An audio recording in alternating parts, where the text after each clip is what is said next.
Nobody will advise you here. Nobody will, that's the main, nobody will advise, because artists, they never advise you. The thing is, when we see them, we interact, we learn. That's so I put myself into art also. Saying that that distracted me, and my interest developed. I was sketching while I was my schooling itself, and I used to do sketches. I used to do things. I used to do. Slowly, I thought, and then I thought, okay, I'll escape away from studies, and then I took up art as a career.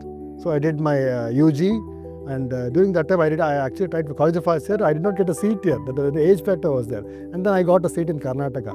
So I did my bachelor's there in Gulbarga.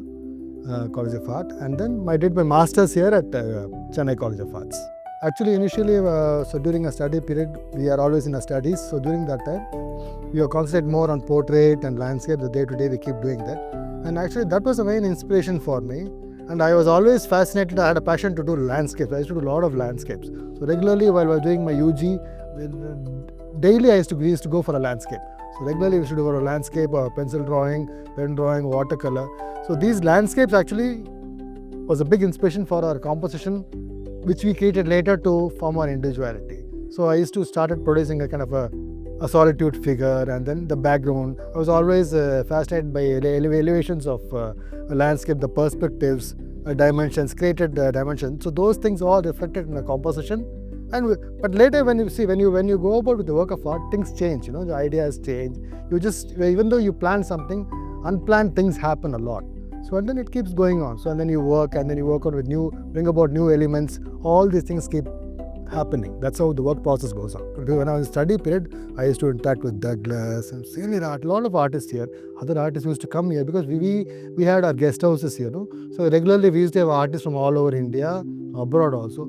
So when somebody new comes, we get acquainted, right? So we go there, we meet them, and the next day again we say that we get an appointment, right? So we go see their work, so we have an interaction with them. That's all a big inspiration for us. So that's an inspiration for our art practice.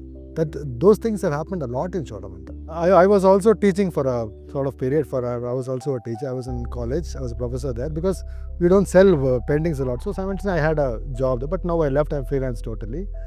Main thing was, as my father is a very senior artist, and I was very aware of that, because hailing from such a background of senior artist, you can be inspired by your father's art, by father's thing, the artist. But thing is, your inspiration should not just directly reflect your work. You just inspire them as an artist, but you have to bring out your own identity. So I was very aware of that, because his work was totally Indianism and drawing. So I created my own style of thing, just having them as an inspiration, but created my own identity and contemporary way of painting. That's how it happened.